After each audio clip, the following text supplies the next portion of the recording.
Welcome to the Ice Guys, now presented by National Hockey Now, our new home, back for another NHL season. We are thrilled to be here. Ian Cameron with you for a special bonus edition, I guess you will, of the Ice Guys to get things going for the 2022-23 season.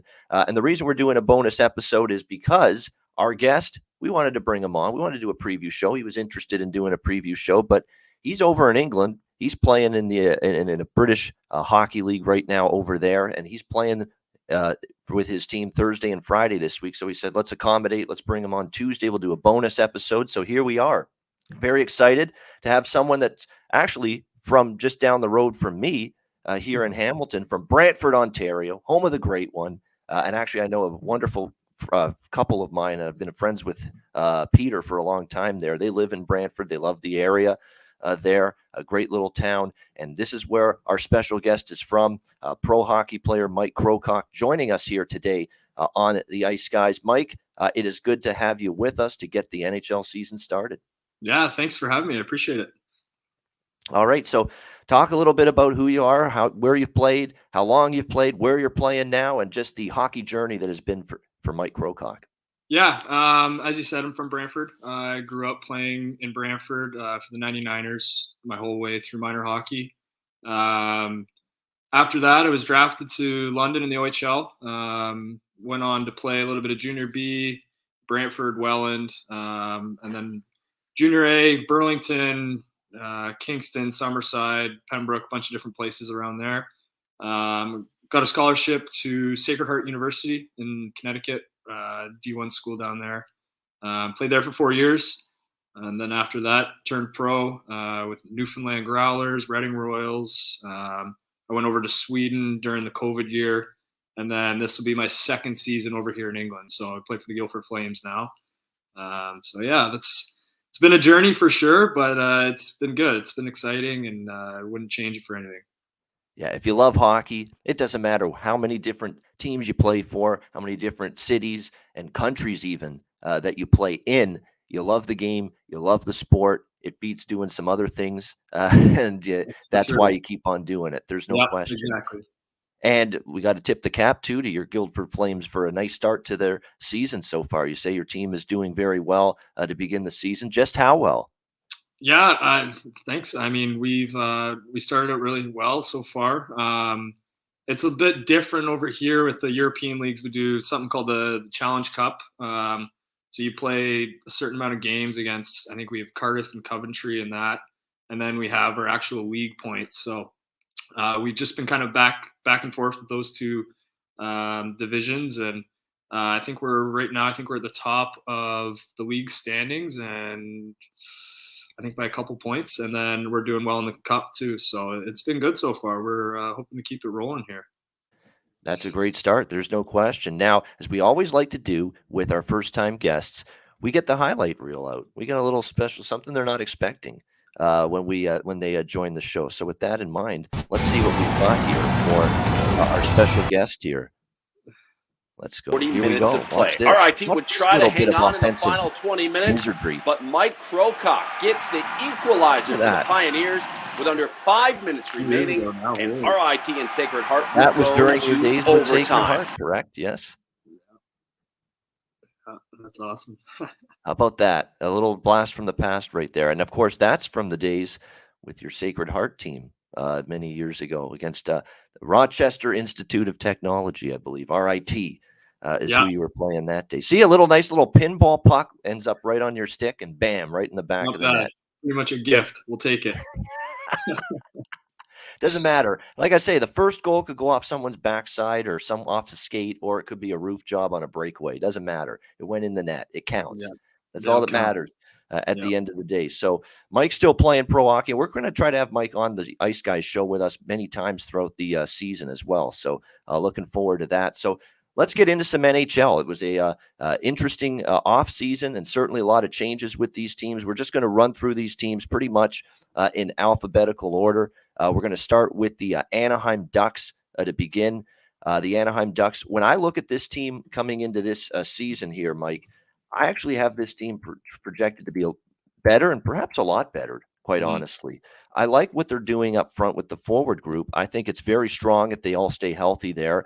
Adam Enrique, Trevor Zegras, Troy Terry is probably set in stone as their top line. I love the additions of Frank Vetrano, Ryan Strome, forwards. Mason McTavish, I think, is ready for the NHL. We got to see him very up close and personal here with the Hamilton Bulldogs down the stretch in the junior in the OHL last year. Won the OHL championship, went to the Memorial Cup final. He was excellent. I mean, he does everything: scores, sets you up offensively, physical, tenacious, great forechecker, tough on the puck, hard to get off the puck. I mean, he's got all those great skill sets that are going to help this Anaheim team. You know, if Max Comtois can stay healthy, he can be an impactful offensive player. Lundestrom certainly has a lot of growth to him. I mean, this Anaheim team certainly got some capabilities up front. The blue line, Jamie Drysdale is going to be a cornerstone defenseman for a long time. You've got Fowler. You bring in John Klingberg, one of the, I would say, probably a top 10 defenseman from the Dallas Stars in the offseason. Dmitry Kulikov, a veteran addition. Kevin Shattenkirk. You've got Nathan Beaulieu, Josh Mahura, who played a lot on that blue line last year. You've got depth too now on that blue line. It all centers around John Gibson to me, because we know this guy at the top of his game is one of the premier goalies in the league, but he had it falling off last year. It was a terrible season for him by his standards. If he can get back to the John Gibson we remember, I think this is a much improved Anaheim team. Mike, what do you think about the Ducks? Yeah, I think you're bang on that one. I think just looking at their point totals from last year, they finished, I think, 7th in the Pacific. And I've thought this for a while too, that they have a really good amount of prospects that seem like they're going to pan out pretty well here. I mean, with the guys like you said, like Jamie Drysdale, and then with McTavish coming in as well. I mean, they're going to be good for sooner than people think, and I think for a long time as well if they get these guys locked up long term. So yeah, I think you're exactly right. Like, they're going to surprise some people this year, I believe. So we'll see. Yeah, I think so. I played them over their point total this year, the Anaheim Ducks. Again, the playoffs are going to be tricky, even though they could be improved. I think they will be improved. Playoffs are still going to be tricky for them because of just how ridiculously tough and depth laden the Pacific Division is. I mean, you've got Edmonton, you've got Calgary, you've got LA, of course, who made the playoffs last year. Vegas, could be bouncing back this year. We'll see.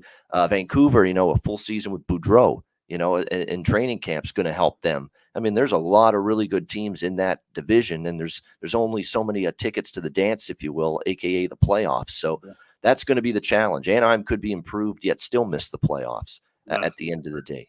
Yeah, that's going to be the tricky part. But I do like them over 79.5 with their point total this year. All right, Arizona Coyotes next up here. Arizona, obviously one of the worst teams in the NHL last year. They're moving in. It's an embarrassing situation with their home rink. I mean, let's just call it out for what it is. It's good for the kids at Arizona State in Tempe there on campus. They can get drunk, they can get loaded, and go to a Coyotes game. That's always going to be fun, and they're going to enjoy that. But for the NHL, it's a bad look. I mean, let's call it out like we see it. They're playing in a little rinky-dink arena. I mean, that's not something that the NHL wants, but it's the situation that they're in because they're stubborn. They keep trying to make it work. That team and in that state, and it's just it's going to be funny to see Arizona home games in that little arena this year. But as for the team on the ice, look, we did see them improve a little bit down the stretch. But again, you look at this team, and what if they suffer injuries? That's going to be the problem because we saw Nick Schmaltz play very well last year for them, Clayton Keller as well. Barrett Hayton's going to have to step up. Lawson Krause showed you some glimpses.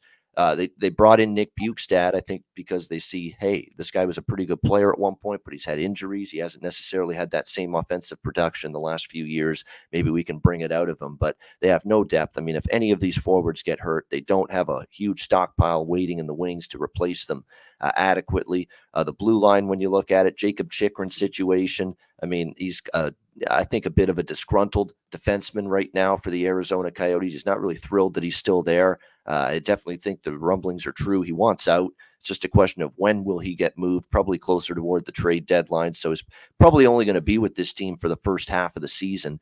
Gostisbehere is just a nightmare defensively. I know he can skate. I know he's pretty good offensively. He can quarterback a power play sometimes, but man, just a colossal display of blunders constantly in the defensive zone from him. You've got a bunch of youngsters and then a bunch of journeyman defensemen, essentially. Pat Nemeth, Josh Brown. It's just not a stable blue line by any stretch of the imagination. And then in goal, Karel Vejmelka is their, I guess, brightest prospect in net, but some good, some bad last year, although he didn't get a lot of help. And then you've got John Gillies and you've got Jonas Johansson. That's not exactly a bet-on goaltending trio, if you ask me. So tough times for Arizona, Mike. Yeah, I mean, yeah, it's a tough situation for them, just right from the get-go with the rink and everything that's kind of surrounded them for the past few years here. And then again, with Chychrun, whether or not he's asking to leave or whatnot, I mean, he's pretty much their quarterback back there. So if they lose him, that's going to be another huge loss for them. So, it'll be a tough year in the desert, I think. They're going to have to go through these years of rebuilds, it looks like, where you've seen so many times with different teams throughout the league. And this seems to be one of it. We'll see how things hold up with the arena. I mean, it doesn't seem like it's real. It seems like it's kind of like, oh, we're just kidding at the end of the day, but we're getting closer and closer to the regular season, and it seems like it's going to be a thing. So we'll see. It'll be interesting to actually hear from not only members of the Coyotes, but the away team as well, just like what the whole situation is like there. It's going to be completely different. So we'll see. I mean, again, if you can build through your draft and if you can bring these prospects along and maybe get some good returns for the Chychrun trade, if it's going to happen anytime soon, then who knows, right? But for right now, it doesn't look great for them.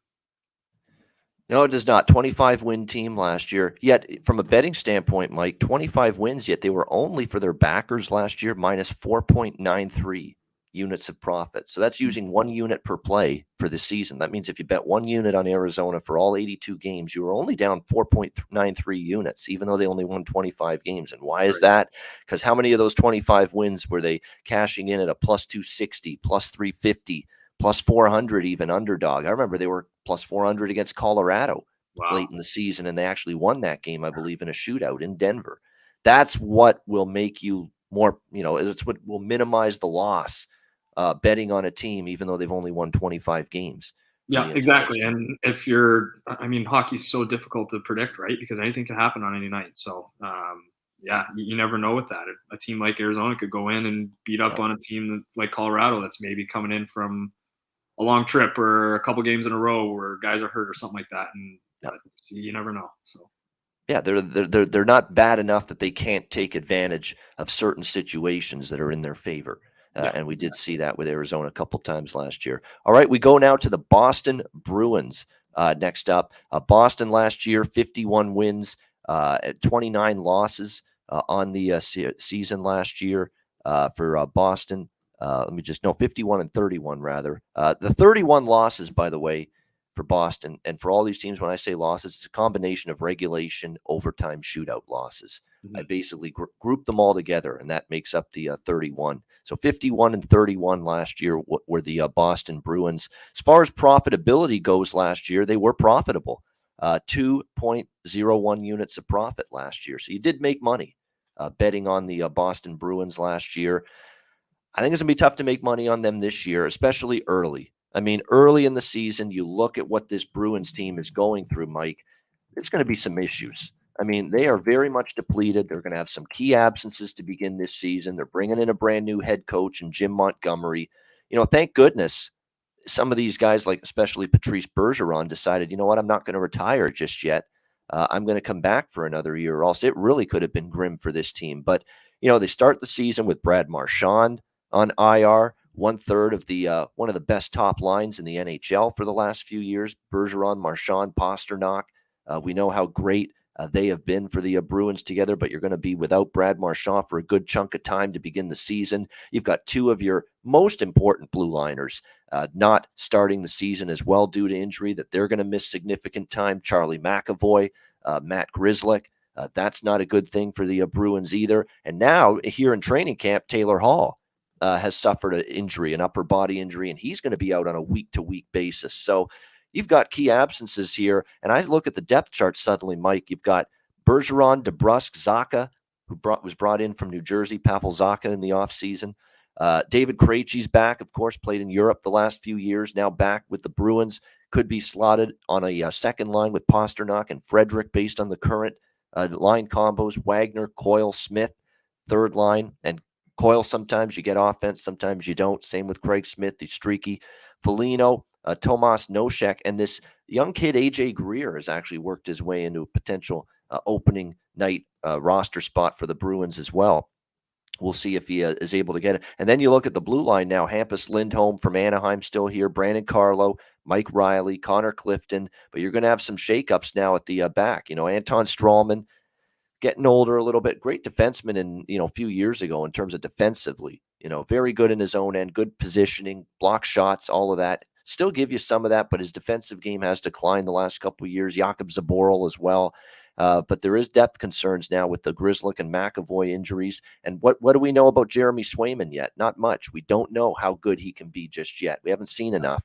He's going to be the guy. Linus Ullmark, the backup. Keith Kincaid as well. So they have 3 goalies right now. They're not going to keep 3 goalies. Kincaid and Ullmark are battling it out for the backup spot probably. But there's questions about the Bruins. I think the Bruins, Mike, are a bet against team early on because of who's going to be out. I think they're going to get off to a sluggish start. I think they're a team that's not going to be as good this year anyway, but I think particularly early with who's not going to be on the ice for them could be a good opportunity to bet against them in the month of October. Yeah, I completely agree with you. I mean, having McAvoy out in itself is a huge loss for them, right? He's their quarterback in their power play right from the get-go. So you think about who kind of slots into that spot for him, and without Matt Grzelcyk either, I mean, you're looking into either a forward back there or third, fourth defenseman that maybe doesn't have that that time and experience playing that kind of role in the NHL. So right then and there, that's going to hurt. And then the goalie situation as well. Jeremy Swayman came in. He seemed to do a decent job for them throughout his young career so far. But again, do we really know what we're going to get from him night in and night out? And with the backup situation, who knows, right? So, and up front, you have your Pasternak, you have your Marchand, you have your Bergeron. And then kind of from there, it's like, we'll see with the depth situation. Obviously that line's going to drive their offense for a lot of the nights, but again, they have to stay healthy. They have to have a supporting cast around them to be able to win games. And from the start here, they might be in tough. We'll see. Yeah, definitely. I think it's going to be a tough start for Boston, and we'll see if they can regroup from that. Buffalo Sabres now next up. Don't look now, but late in the season last year, we saw some improvement from the Sabres. They had a very strong finish to the season, 32-50 last year, Mike. But how about 5.72 units of profit? How about them being the 6th most profitable team in the NHL in the regular season last year? The Buffalo Sabres, and they didn't even make the playoffs. Yeah, you wouldn't. How crazy is that? Holy, yeah. Yep. And it's because of all the underdog tickets they cashed down the stretch when they really started to play well. They got red hot down the stretch. There's a lot to like about Buffalo up front. Okay, there's definitely still some holes to fill with this team. But up front, I like what I see from the Sabres. They're going to be able to score. There's no question about that.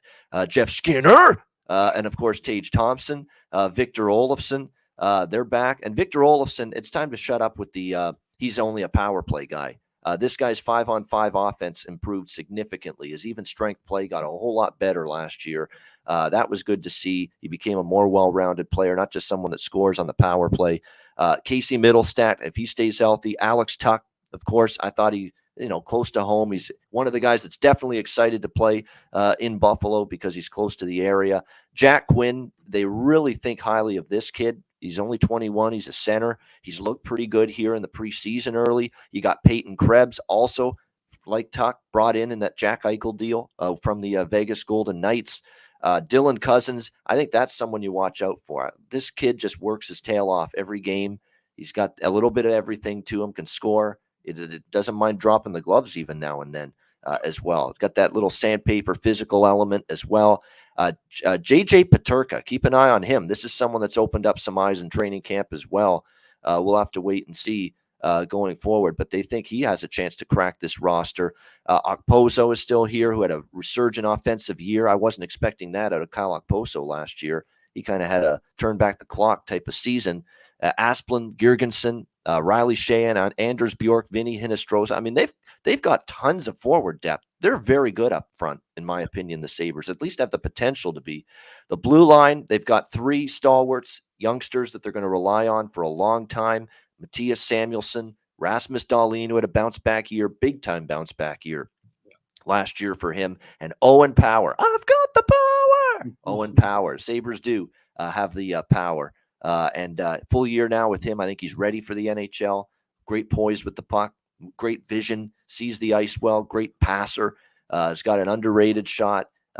Getting better defensively, I find, especially as he played more games late in the year with the Sabres last year. Tons of experience, college, World Juniors, all that.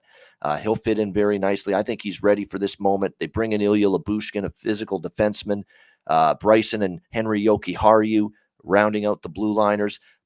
I like the blue line, I especially like the top 3. I like Lyubushkin for a little physical element brought in. But the question's the goaltending. That's the one thing that's going to be a worry for Buffalo. You got 40-year-old Craig Anderson. I can't believe he actually came back, but here he is again playing another season. You've got Ukko-Pekka Luukkonen, who his development has not gone as quickly as they thought. He has not really progressed as much as they had hoped for, a guy that they had high hopes as maybe their next goalie.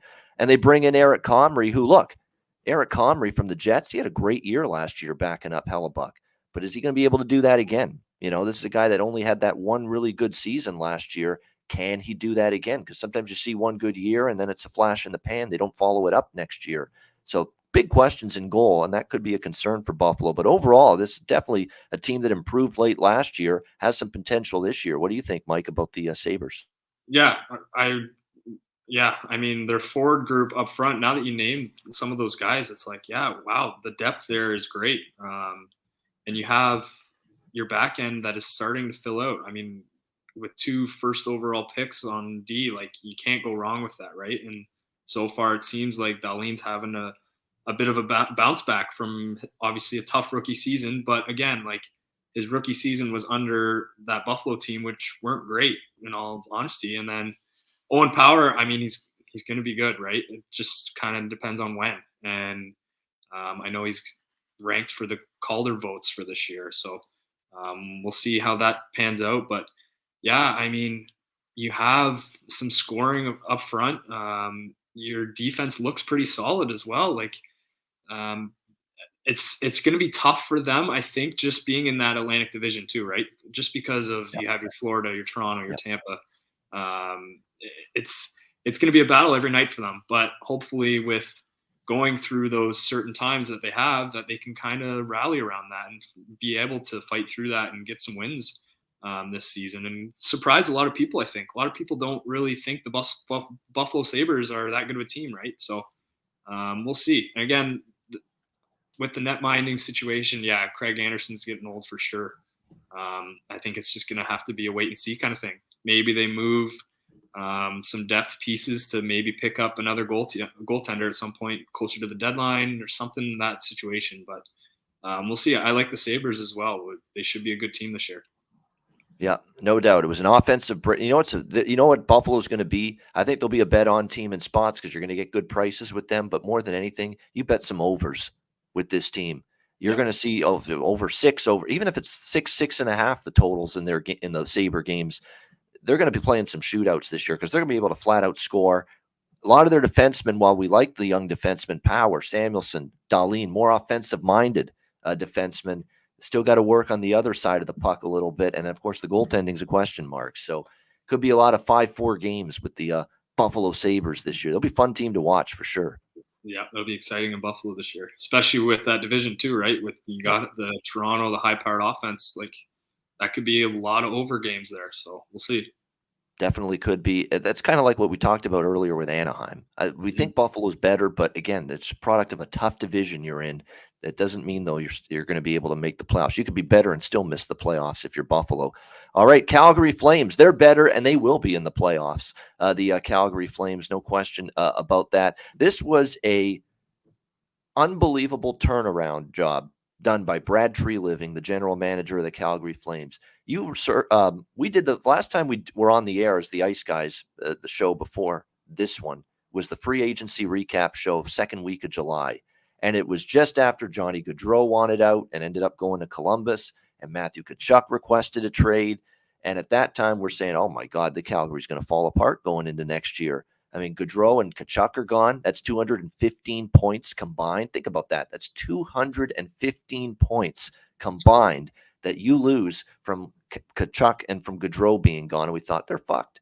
You know, Calgary is just in big time trouble now next year. And Brad Treliving turns around and says, oh no, I'm not letting anybody besmirch this, to use a Brit term, besmirch this city here and this fan base.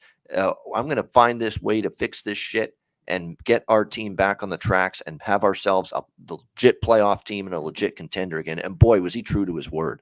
I mean, my goodness, he gets Jonathan Huberdeau and Mackenzie Weegar in that trade to Florida for Matthew Tkachuk. A great return. Huberdeau's already signed long-term. I think it's just a matter of time before Weegar also decides to sign long-term with this team. That was the only concern, Mike, that you brought in Huberdeau and Weegar, and both of these guys were UFAs after this upcoming season, you know, and you were risking maybe not being able to re-sign them again. Well, you got Huberdeau now locked up long-term, and apparently Mac Weegar is very interested in signing long-term as well. So that's no longer a concern. And then the icing on the cake, Nazem Kadri, who took his sweet old time to finally decide to sign, but he did, and he chose the Calgary Flames. And now you look at what this roster is, they're ready for a playoff run again, in my opinion. Huberdeau is still, you know, you don't lose anything of the Gaudreau passing. Gaudreau's a great passer. So is Huberdeau. Look at all the assists he had last year. You don't lose anything there. He'll play nicely. I think he'll fit in nicely with Elias Lindholm, who had a great season, 40 goals last year. Tyler Toffoli as well. Mangiapane was re-signed in the offseason. Very important. He had an offensive breakout season. Kadri, Dubé, Blake Coleman, a great third line, can score, can check, two-way forward. Depth as well. You've got, you know, Kevin Rooney, Brett Ritchie, good, tenacious forechecking players on a fourth line. I mean, got lots of depth as well now up front. The defense, Noah Hannafin, Rasmus Anderson, Mackenzie Weegar, Chris Tanev, Nikita Zadorov, Oliver Shillington, who in my opinion had his best year as a pro last year. It's a solid blue line. And in net, you've got the Jacob Markstrom, Dan Vladar tandem once again. So, you know, all of a sudden Calgary goes from woe is them mid-July to, hey, they're ready to be a playoff team and maybe make some noise in the playoffs once again. Yeah. It looked kind of scary there for a bit if you're a Flames fan, but I mean, you said it, like they're very dangerous. I mean, even with the Huberdeau edition, the Kadri edition, like they're good players and they're going to drive their offense pretty much every night. And I really like their back end as well. It kind of reminds me a lot of like a Tampa Bay style defense where you don't have your flashy number one D-man, but you have a guy like Noah Hannafin who's going to run that power play. And then you have the addition of Mackenzie Weegar. Like those two guys are going to drive their offense from the back end. And then you have that support system with Rasmus Anderson and Shillington, like you said, who had a great season. I think it's going to be a very good team in Calgary this year. And it's exciting to watch them for sure. Especially the way they're coached as well with Daryl Sutter there. And I mean, he's won cups before and he seems to get the most out of his players. So it'll be a fun season in Calgary, I think. It will be. Be careful. Like there's going to be definitely an offensively capable team, but be careful about the overs because Daryl Sutter wants them to be responsible defensively. That's what you want. He wants the two-way forwards. That you want to know why Trevor Lewis in particular has been locked at the hip with Daryl Sutter since the LA Kings days. He had Trevor Lewis in LA years ago winning Stanley Cups with him. He's still with Daryl Sutter here. And Daryl Sutter just loves that guy because he plays so good away from the puck. He wants players like that. You better be responsible when you don't have the puck on your stick defensively. Have that awareness. And he's got that. So you're going to have that kind of mindset. So this is a team that I could see actually them playing some unders in terms of their games because I think they're very good defensively. We know Markstrom, when he's on his game, is a very good goalie. So it's going to be a team that's going to be well-rounded. You know, if they need to score and play, you know, win a 4-3, 5-4 game, they can. If they need to win a 2-1, 3-2 game, they can as well. So it's nice to have that. those attributes as a team. All right, Carolina Hurricanes next up. Carolina, a team that last year, very good year once again, 54-28 in the regular season, plus 5.78 units of profit. So they were profitable. Number 1 in the NHL in fewest goals allowed, only giving up 2.4 goals per game. Excellent numbers there. We know under Rod Brind'Amour, they've been pretty good defensively this year. Very much kind of the same cast of characters for the most part. They didn't make a boatload of changes. The big one being bringing in the veteran defenseman, Brent Burns, from the San Jose Sharks. Brent's not what he was 5 years ago, but still going to help this team, can still play at a pretty solid level. He joins a great blue line. Jacob Slavin, Brady Shea, Brett Pesce, Ethan Bear, Dylan Coughlin. And now they've got options, too. They got Jake Gardner, Jalen Chatfield, Calvin DeHaan. They have definitely some options now if someone gets hurt. They have some depth to be able to fill those spots. Up front, it's still Teuvo Teravainen, Sebastian Aho, Andrei Svechnikov. Seth Jarvis might actually displace Svechnikov on the top line, and I think it should happen. I loved Seth Jarvis's game last year with the Carolina Hurricanes. I think he's earned that top line spot. They bring in Paul Stastny, veteran center, not the offensive dynamo he was years ago, but he's still a pretty good two-way center. You like to add with experience, with leadership. You like to add that to the team. Marty Necas back again. Jesper Fast, Jordan Staal, Andre Kasha. Andre Kasha played okay at times with the Leafs, but again, health is always the question with him.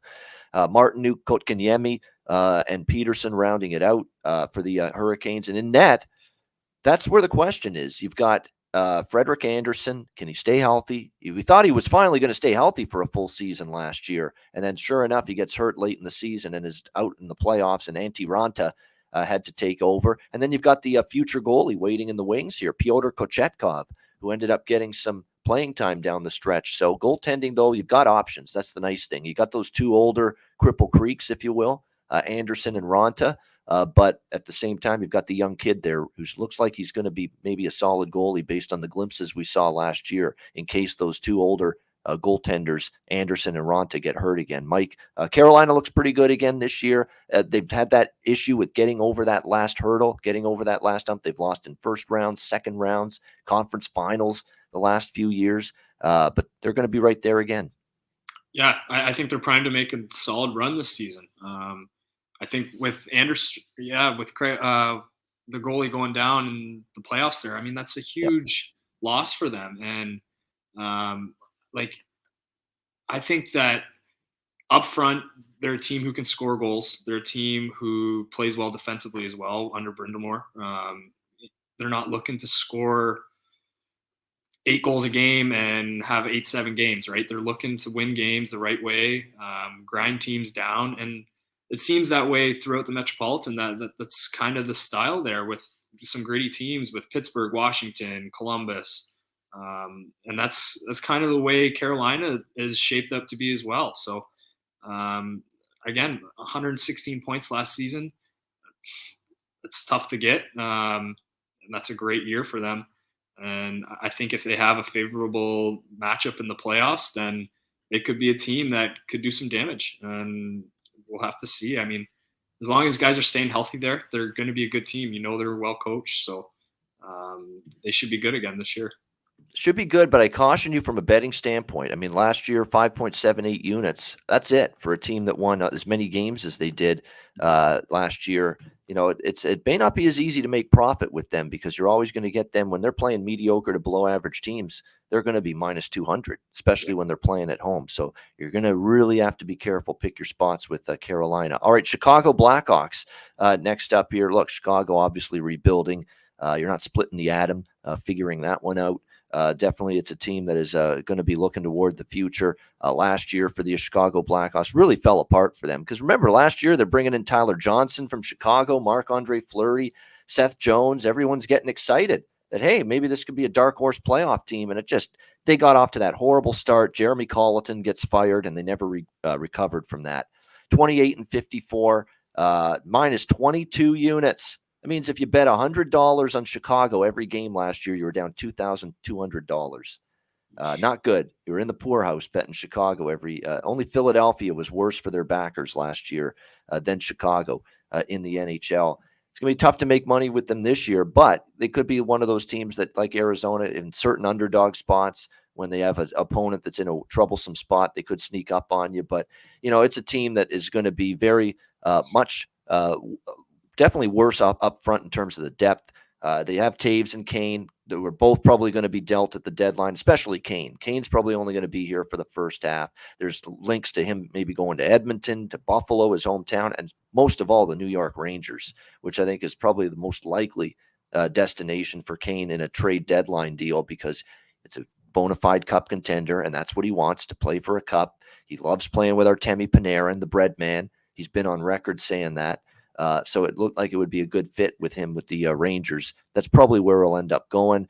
You've got but Max Domi's here, and Andreas Athanasiou are here, so it's not all bad with the Chicago Blackhawks. If you get the Max Domi in Game 7 against Boston, it's a great addition. If you get the Max Domi who muddled through a mundane regular season last year, then it's not a great addition. So what are you going to get from Domi there? You've got Blackwell's a nice player, but he's just for some depth up front. Defense, problematic in my opinion. They got already some injuries in training camp as well. Jake McCabe on IR hurts. He's one of the best stay-at-home defensemen they have. Jack Johnson, his plays declined the last year or so. Seth Jones didn't have the year we thought. Alex Vlasic, Connor Murphy's already banged up. I mean, they've got issues galore with injuries on defense entering the season. And then maybe the worst tandem in the NHL from a goalie standpoint. Actually, I shouldn't say that. Mrazek, when he's on his game, can be very good, Peter Mrazek, but inconsistency with the Leafs last year, couldn't stay healthy again.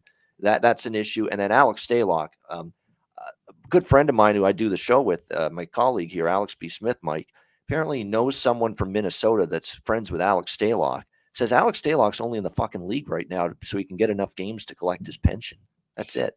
That's why he's still playing, and he's just trying to get enough games under his belt that he can get that pension from the league. So how motivated he is, I don't know. I think he's just trying to get, like I say, get those games under his belt, and he's had a rough couple of years. So tough times for Chicago. This could be another over team because they could be able to score, at least with Patrick Kane, and you're going to be able to have some offense, although it was shocking to see them say goodbye to Kirby Dach, say goodbye to Alex DeBrincat, but also shows you that they're rebuilding. But that's definitely going to be a tough season, it looks like, for the Blackhawks. Good luck, Luke Richardson. Good man, good player in his day.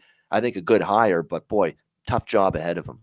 Yeah, they've got some turbulent times coming up, it looks like. The bright side, again, is that you have Kane and Taves there still, where, like you said, when you can get a team that's maybe coming in hurt or maybe coming in off a few games that they can maybe string together a few goals and somehow pull out a win, then it could be a team that has some profit to them. But again, like, tough on the back end, in that you don't know, right, with Mrazek, if he's going to be healthy or not. And then it's just, it's tough when you give up DeBrincat, you give up Kirby Dach. It kind of looks as though, yeah, we're going to a rebuild here. And the only thing that's really holding on to it right now is the Kane and Taves are still there. So we'll see how long they end up staying there for. If they're there for a while, then yeah, maybe they can pull together some wins. But yeah, it'll be tough for them for sure. All right, Columbus Blue Jackets. Columbus, of course, the big offseason splash getting Johnny Gaudreau in free agency. Columbus last year, 37-45.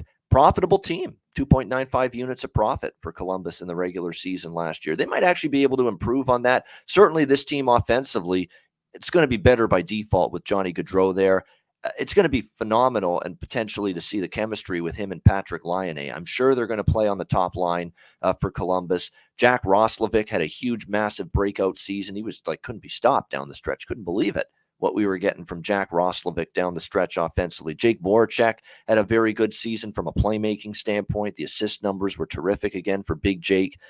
Cole Sillinger got better as the season progressed as well. Yegor Shinnikov, this is a guy that's definitely turning some heads here in preseason as well for the Jackets. So they've got definitely some offensive capabilities, this team. Defensively, not so much, in my opinion. I mean, Werenski's a good offensive-minded defenseman. Adam Boquist has had some injury concerns. Gavrikov, Andrew Peak, Jake Bean, Eric Goodbranson. I am concerned a little bit about the defensive ability of that blue line. Nick Blankenberg, the Michigan prospect, might get some ice time as well. And we don't know if Elvis Merzlikins is a number one goalie yet. I mean, we need to see more. He had some good games, some bad games last year. He's the guy this year coming into the year. Korpisalo's injured, but he's not that great last year anyway. And Tarasov's just a young guy. Merzlikin still has to prove he's a number one goalie. I think they're going to be a fun team to watch. I think they'll score goals. I think this is another team you bet some overs with this year. I think Columbus will be involved in some higher scoring games, but that offense will be fun. It's going to be how much goaltending and defense, how well do they play there? What do you think of Columbus? Yeah, again, I like their forward group.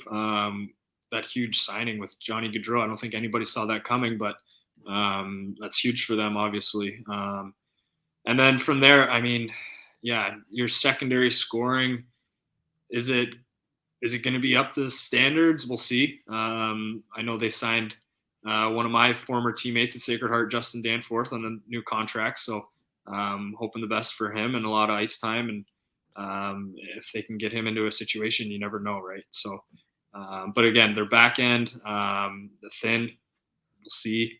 Again, Werenski is probably their stud there. And then in that, we don't really know. So, again, could be a team that's right in the middle of the pack. I guess we'll see.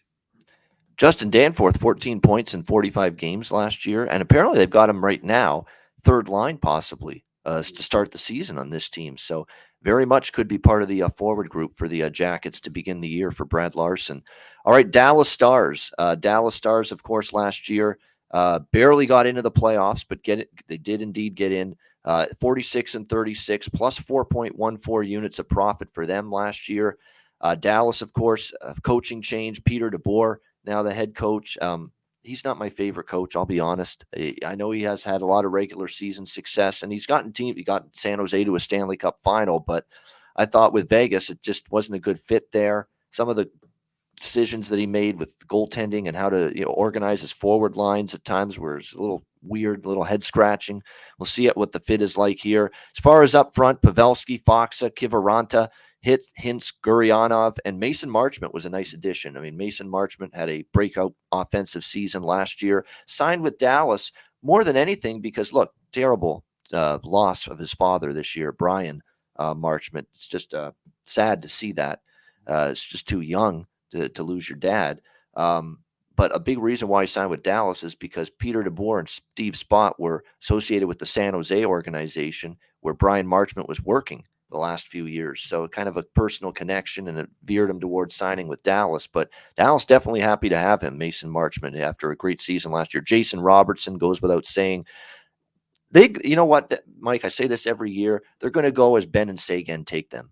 Ben and Seguin can be dominant players. They can be just absolutely take over a game. And then some games you can't find them with a telescope on the ice. I mean, that is what you get from the two of them sometimes. And it's frustrating if you're a Stars fan. I know Stars fans have said that, but that's the concern there. The defense loses Klingberg, of course, but they get Niels Lundqvist in that deal with the Rangers because he wanted out of New York because he had been supplanted on that team. So he's going to get a big opportunity here with Dallas, and he's looked great here in the preseason with the Stars. So watch out for that guy, Niels Lundqvist, offensive-minded defenseman.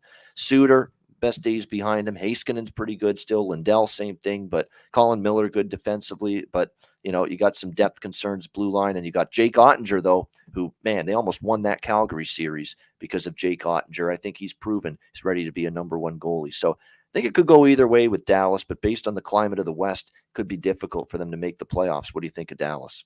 Yeah, again, like you said, with Ben and Seguin, they're pretty much what drives them offensively for sure. And then, again, the secondary scoring, we'll see. We'll have to see with them.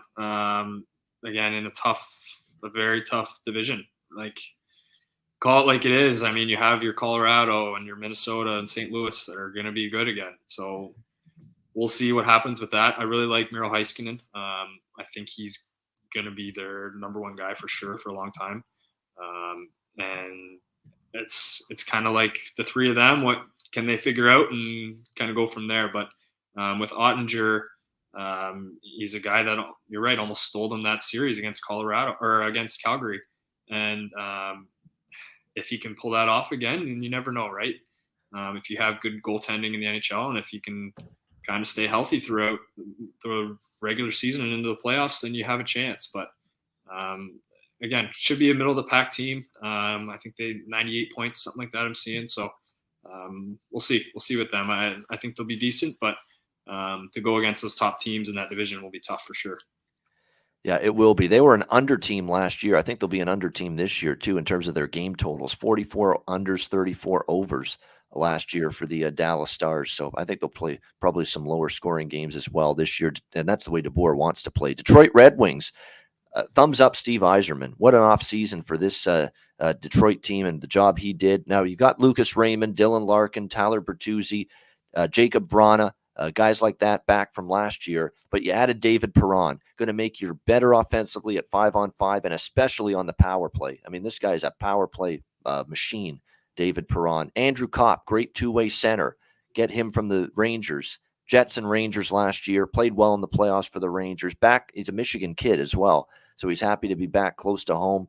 That's a great addition, although it looks like he's got an injury to start the year, but he'll be a great addition. Kubalik, you get him from Chicago as well. Philip Zadina, let's see if he can progress offensively. Suddenly, that's a good upfront team offensively, Detroit. Ben Sherratt, Hamilton boy, brought in by the Detroit Red Wings, of course. Nice addition. Mo Seider, a beast already, and he's just scratching the surface of his talent and how good he can be. Oli Mata, veteran defenseman, brought in. That blue line does have some depth concerns at the 3, 5, 6 spot. Yeah, but the first four are pretty good. And you've got Ville Husso and Alex Nedeljkovic. You bring in Ville Husso from St. Louis. Now, I said this earlier, Mike, about Ville Husso. Much like with Nedeljkovic last year, he goes from a great Carolina blue line to a little bit of a weaker Detroit blue line, and he doesn't play as well, Nedeljkovic last year. Is this going to be the same thing with Husso? Goes from that St. Louis blue line to a little bit of a weaker Detroit blue line. Does his play suffer a little bit because of that? That's the question. But I still think Detroit's a bet-on team. I think you're going to have some really nice, big plus price wins backing this team in underdog spots. And I think they're also an over team a little bit because I think they're going to be able to score. And there's still that question about how well they can keep the puck out of their net. I can't shake that 8-7 game, I think it was, they played with Toronto last year at one game. It was crazy. That defense is still the concern. What do you think, Mike, for Detroit? Yeah, I think you're bang on with that, with the defensive situation they have there. I think they'll go if Mort Seider goes, and that's kind of what they're building around. Obviously, they have a stud there, and he'll be good for a long time. So if they can kind of build their back end around him and start putting together some wins that way, then who knows? But they were a bit of a surprising team last year, surprisingly well-rounded team. I don't think many people thought that they were going to be as good as they ended up being.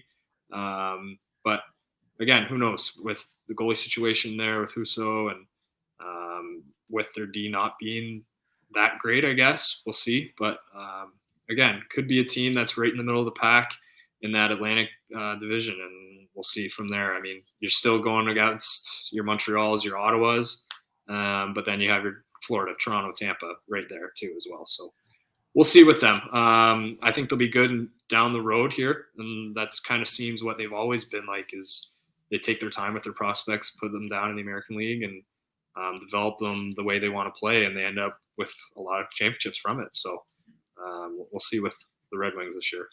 Yeah, definitely one of my, in terms of top bet-on teams and maybe one of your more improved teams in the NHL this year, Detroit's right up there for me, in my opinion. Edmonton Oilers next up here. Edmonton, I'm telling you what, Mike, they did another good offseason. Evander Kane, we didn't think they'd be able to keep him. They did. Credit to Ken Holland for getting that done. McDavid and Draisaitl, of course, we know what they did deliver. Zach Hyman was great in his first year with Edmonton, fit in nicely. Evander Kane's back. The Nuge even stepped up a little bit in the playoffs. Kyler Yamamoto showed you something. I mean, that's a loaded top six. There's no question. No reason they can't score goals. You got a very talented Jesse Puljujärvi now on a third line. Tells you how much depth they've got now all of a sudden, bringing back Kane and some of the signings they made. Look, the blue line I didn't think was very good, but they outperformed my expectations in the playoffs. They got everything they could out of Darnell Nurse, Cody Ceci, another Hamilton boy, Darnell Nurse, Cody Ceci, Brett Kulak, Evan Bouchard, Tyson Barrie had a pretty good playoff and year. And now you're going to integrate probably Philip Broberg, one of their better defensive prospects, into the team this year. I feel bad for Oscar Klefbom, though. It looks like his career's over. I mean, it's just terrible. This guy was one of the better blue liners for Edmonton, both ends of the ice, and now just injuries derailing his career. You never like to see that. Goaltending, of course, is upgraded. I will take in a heartbeat Jack Campbell and Stuart Skinner. I'll take those two guys over Mike Smith and the other goalie, Mikko Koskinen from last year for Edmonton. Look, Campbell hasn't won anything yet, but he had a good year with Toronto. I still think it's a better option. It's a better number one goalie to have. He's shown you enough that Jack Campbell can be a capable number one goalie in this league. I like the upgrade in goal in between the pipes. It was vital for Ken Holland to move on that, and he did. Edmonton's going to be there. This team that got to the second round last year and their conference finals, I should say, last year, and a team that's going to be right there again this year, I think. Yeah, I'm with you there. I mean, driving the offense, obviously, with McDavid and Draisaitl, they're going to be a team that scores. They always have been since both of them have been there. And then with adding Hyman, who showed that he can play with that system as well. I mean, yeah, he proved it with Matthews and Marner and all them in Toronto, but he fit in nicely with the Oilers as well. So, and then Puljujarvi, I mean, looking for kind of a bounce back year from him. And same with Kane. I mean, he's got some stuff to prove, I think, and I think he's going to be a big one for them if they can get him going and be the player that I think he knows he can be, and that a lot of people think he can be. Then they could have a stud there, and that's like with that amount of offense they have, that's a dangerous team for sure. And then I think it was always a question mark on their blue line was whether they can keep up and keep the pucks out of the net. And with Darnell Nurse, Bouchard, all these guys coming in that have some experience now. They've played in playoff games. They've had the grit of the regular season. And then with bringing Jack Campbell in as well, I mean, he did a great job for Toronto. I don't think you can ask much more for him. So they're going to be a good team. And I think they're right there. They're knocking on the door, right for a championship as well. So I think they're going to be really good this year. Florida Panthers, obviously President's Trophy winners last year, and the President's Trophy curse shows up again. President's Trophy winner hasn't won the cup in eons, it feels like, and it happened again last year for Florida. 58 and 24, plus 5.6 units of profit, though. They were a profitable team last year. When you look at Florida this year, obviously Matthew Tkachuk brought in. They lose Huberdeau, but again, Tkachuk brought in to play. He'll play with Barkov and Verhaeghe probably. You've still got Reinhart, Bennett.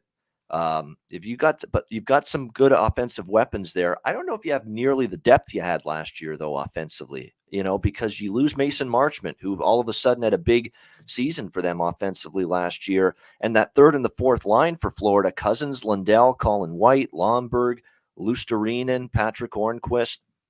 I don't know if they've got that extreme offensive depth like they had last year, believe it or not, after everything that transpired.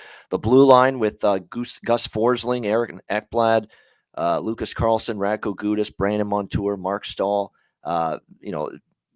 solid. Certainly when Ekblad's there, that makes that blue line go. But you lose Weegar, too, in that deal to Calgary. He had a great season for them, so you got to fill those minutes as well. I'm seeing things in training camp, Mike, that Sergei Bobrovsky looks terrible. All right. Looks absolutely awful here in training camp and in the preseason. That he got lit up for, I think, 5 goals the other night. And they just re-signed Spencer Knight long-term. I think Spencer Knight's knocking on the door of taking over as the number one guy. It might happen immediately. And I think the leash is going to be very short on goalie Bob early in the season. If he struggles like he's struggling right now in the preseason, they'll turn to Spencer Knight as their goalie. How's the coaching fit going to work? Paul Maurice takes over. Poor Andrew Burnett.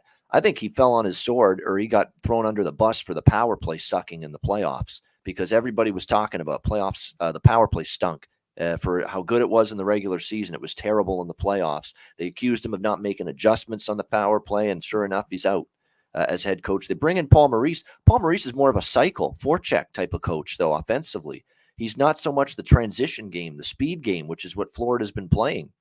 The rush chance game, if you will. So how is that going to fit? Maybe it's a good thing, though, because Florida might need a little more mind paid to the defensive end of the ice after what we saw last year. So maybe they need a Paul Maurice to try to clean up their defensive deficiencies. What do you think, Mike? Very interesting team, because I think it could go either way with Florida. Yeah, I agree. Could go either way with them. I think they've been a great team the past few years, and they've kind of ran into another great team in the playoffs, and that's kind of been their kryptonite so far. I think if they don't have, I can't remember if it was last season or the year before where they had Tampa in the first round. It's like, you can't catch a break with that, right? With how good that Tampa's been. But I think they're a good team. I think they're going to be right up there again in the Atlantic. I like their decor. If we can keep Ekblad healthy for the majority of the year, obviously you lose Weegar, but a guy who I think kind of slots perfectly into that spot is Brandon Montour, a guy who's shown well so far in preseason as well.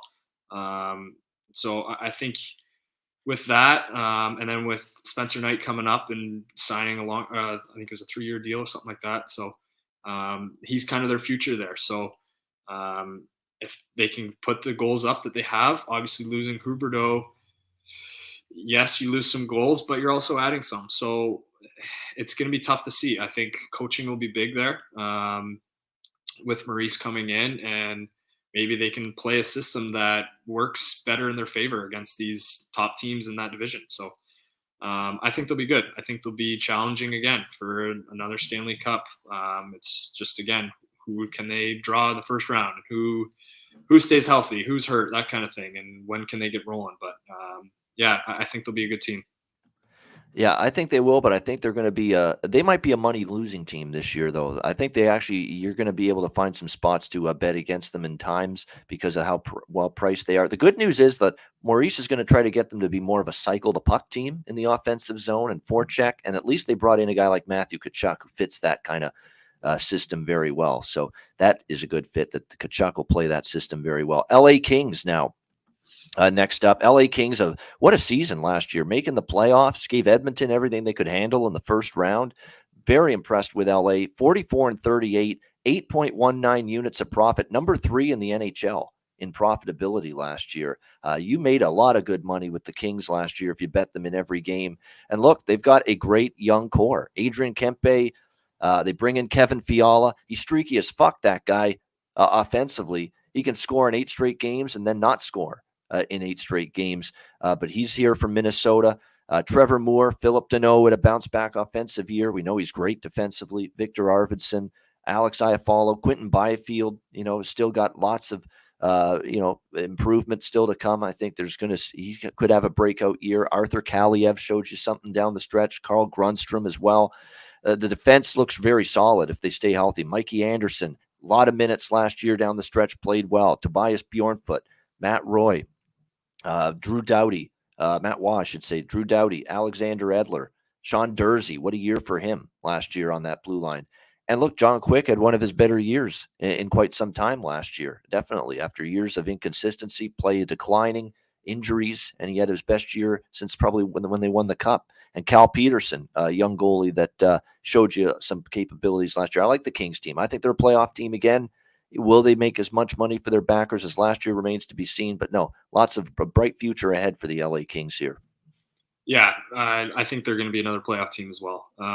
We'll see with the backers for what they can come up with, just because they are young, right? With Byfield coming in, he's still a young player. I don't know if he had a full season last year. I think he might have been up and down a few times, but again, he's an up-and-coming guy for them. Same with Kaliev.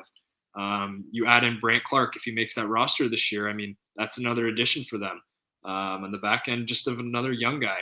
And then you have like your Drew Doughties, your Kopitars, those sort of guys who've been there, who know how to play, who know how to win night in, night out. And I think if their goaltending situation, I mean, if they're decent again, I think they're a good team for sure. So. Yeah, I'm going to be brief with this next team here, Minnesota Wild. Not a whole lot of roster turnover for the most part compared from last year to this year. I mean, Kaprizov, Hartman, Zuccarello. Matt Boldy's going to get a lot more playing time this year, and I think he's ready for it. Same with Marco Rossi. I mean, you've got a lot of the same faces as you had last year. They'd only brought in a couple here, and most of them are depth forwards. The blue line, Brodin, Dumba, Middleton, Spurgeon, Goligoski. John Merrill Addison as well, rounding it out. And of course, you got Marc-Andre Fleury, still the number 1 goalie in net. Of course, Cam Talbot said, hey, I wanted to be the number 1 guy. I don't really feel great about platooning with Fleury again. So Bill Guerin sent him out to Ottawa. And so they bring back Philip Gustafson now to back up Fleury. But, Minnesota looks like last year, I think, playoff team, But again, I've got worries, Mike, about this team. I think they'll be a playoff team, obviously, but how far do they go? They've had issues in the postseason, and it's tough when you see all the other teams they'll be competing with.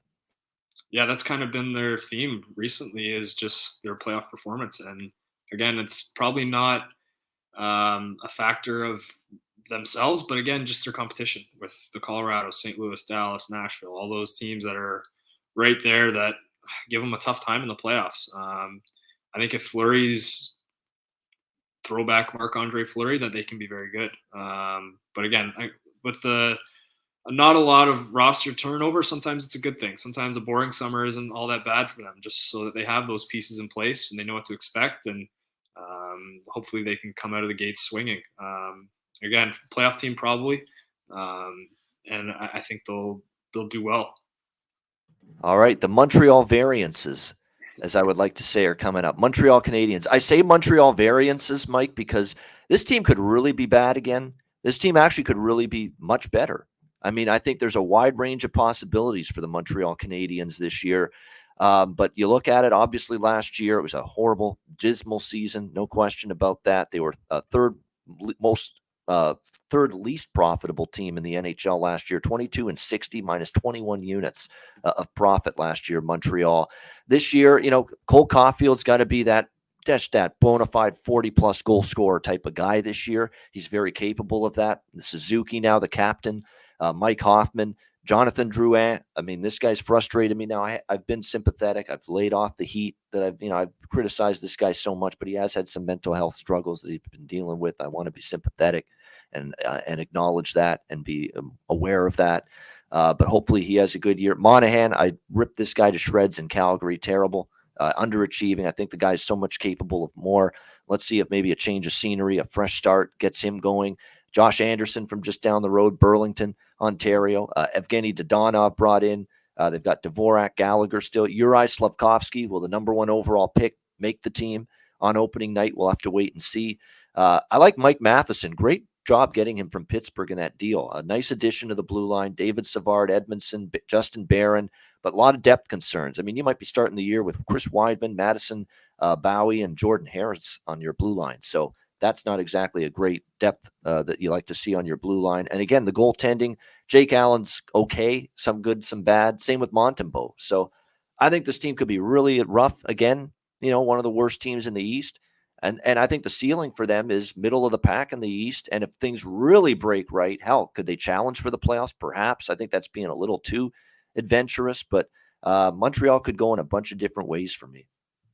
Yeah, I think so too. I think they have some pieces there that they can potentially be a good team. And with the addition of bringing St. Louis in, I mean, who knows, right? It seemed like they responded well when they brought him in midway through last year. And then you have your Caulfield, your Suzuki. So your scoring power is there.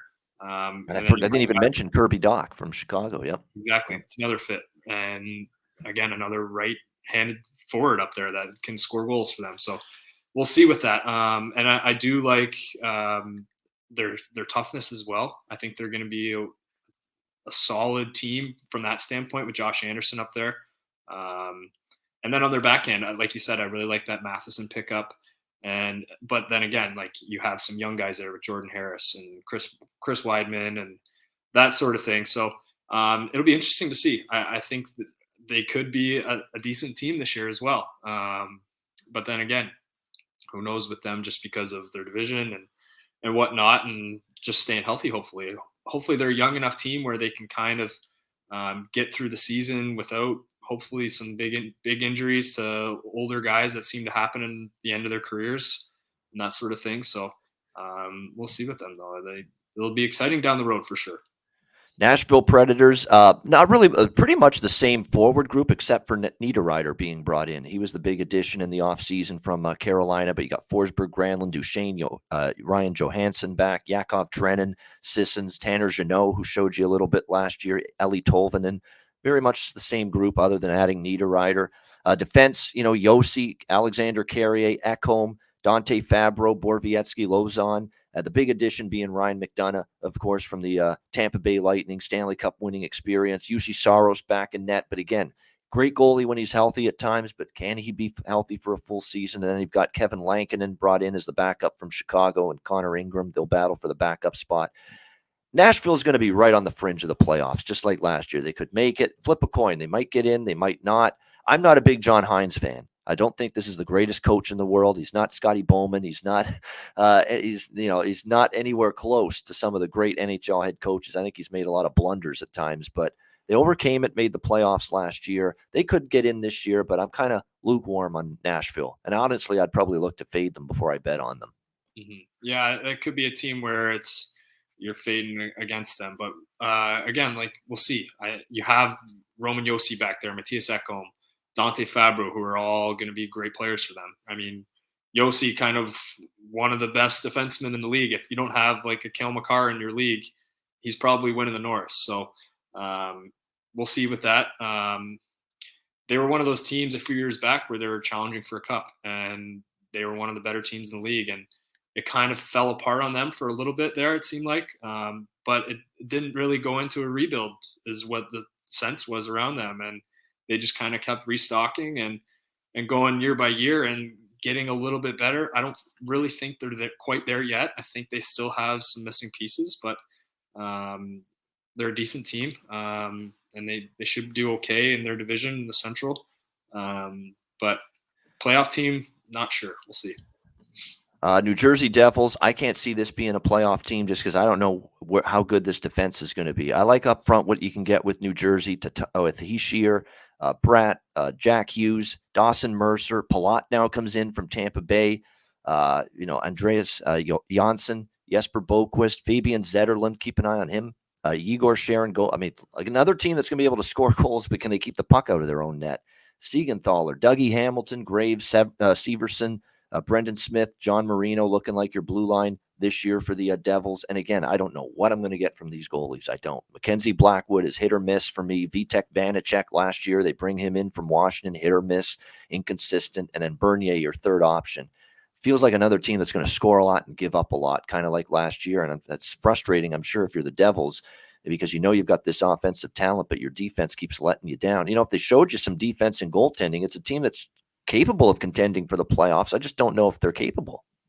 Yeah, I think you're right there too. I mean, they're a team that's like a lot of other teams in the NHL where they're very skilled up front and they can score a lot of goals. Jack Hughes, Hischier, all those guys who are simply just goal scorers for them. And it's going to be like a track race almost for a lot of those nights with a lot of the teams. And if you can't defend well, then they might be in trouble some nights, but then other nights they might be able to score their way out of it. So like kind of like what you saw with Edmonton for a few years there, where McDavid could score 3 or 4 goals a night and they would win somehow 4-3 or something like that. But inconsistent New Jersey, not a great back end.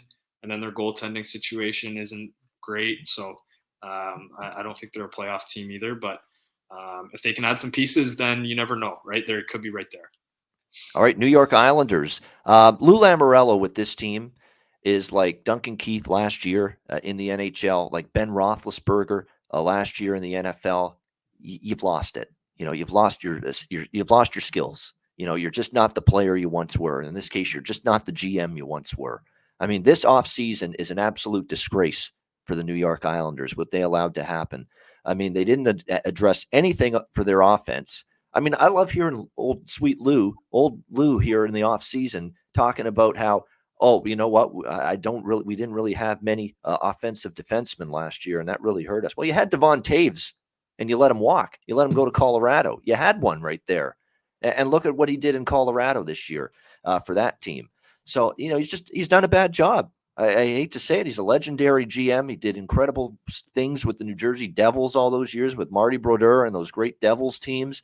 And even early in Toronto, there was some success when he was there, but he's just done a bad job right here. I mean, you can't just sweep it under the rug. Oh, it's Lou Lamoriello. You can't criticize the guy. No, he's not done a good job with this group right now. And you look at last year, I know they had a lot of things against them, right? They had COVID middle of the year, a COVID outbreak. They started the year on the road while they waited for their new arena to get built. And it was a month they started the season on the road. But, you know, they didn't address the offense. I mean, Beauvillier, Nelson, Palmieri, Lee, Barzal, Bailey. Bailey's offense dropped off. Palmieri's now getting a little bit older. Nelson was up and down. Beauvillier was hurt last year. Same with Lee. JG Pajot's offense went backward. Parise's not what he once was. Wallstrom is still developing. I mean, where are you going to get consistent offense? That's going to be the question again for the New York Islanders. The blue line's not nearly as good. I like Dobson. Dobson's going to be really good. Pulock and Pelech have to stay healthy because they're good, but again, they were out for a lot last year. I don't like the depth on the blue line. Romanov should be a decent addition physicality-wise on that blue line, though, from the Montreal Canadiens. And then in net, Sorokin and Varlamov, they're okay, but they're not great. I worry about this team's ability to score, and you've got to be able to, and I think the loss of Barry Trotz is huge. Lane Lambert's capable. He's a Barry Trotz disciple. He's been an assistant under Trotz for years. He takes over as the head coach, but I think you lose Barry and his impact on this team. I think the reason the team was kept afloat these couple of years is Barry, and he's gone now. This is a bet against team for me, and especially when you see everybody around them getting better, other teams. So I think it's going to be tough times again for the Islanders. It's just they haven't upgraded the offense enough, in my opinion. You got to be able to score goals these days. Yeah, I think consistency is going to be the huge thing for them. I think just today they locked up Barzal with an 8-year deal, which is huge. But do they have the supporting pieces around him? I'm not sure. He's going to be their stud for a long time. So if they can kind of bring pieces that'll help him score and help the team kind of drive that offense, then maybe they can be good down the road. But like you said, this year they'll be a decent team. I don't think they'll be great. Whether they make playoffs or not, it's going to be tough for them. And it'll be a few years in the making where you have Noah Dobson, who should be a really good player for them. And if they can kind of build around that, add a couple more pieces in the back end, then who knows what we're looking at in a few years here. But you don't have that same offensive power as, say, the Oilers or Toronto, somebody like that who can kind of get away with a bit of a track meet some nights. And if the Islanders think that they can play like that, they might be in trouble just with not having that secondary offense or that supporting cast for Barzal. But I think you're right with that one. Yeah, and again, swing and a miss on Gaudreau, swing and a miss on Kadri in free agency this year. The Islanders apparently were in on both of those guys and didn't get either. And like I say, not a great offseason. That's what they'll have to try to overcome. New York Rangers, I liked this team last year a lot, and I ended up cashing a bunch of futures with them. Almost cashed the Eastern Conference future on them. So close, but they ended up losing, of course, to Tampa Bay in the Eastern Conference final. No, Kreider's Abanajad, Panarin. They bring in Vincent Trocheck to fill the void of losing Kopp. Great fit. I think Lafreniere and Philip Hedl, who just caught fire in the playoffs. Watch out for Philip Hedl this year. We'll be looking at player props with that guy quite a bit. Capo Caco hopefully can take another step forward. Like the forward group, the blue line, Adam Fox, already an amazing defenseman. Ryan Lindgren, love the physicality, defensive-minded awareness, throw the body around. Keandre Miller's getting better. Trouba, the captain, a nice choice. He's just a heart and soul player. Braden Schneider is the reason they traded Nils Lundqvist, because Braden Schneider played well for them in the playoffs. I like the blue line. The depth is a concern a little bit, but if they keep the top six healthy, it's a good blue line. And Shesterkin, obviously elite goalie.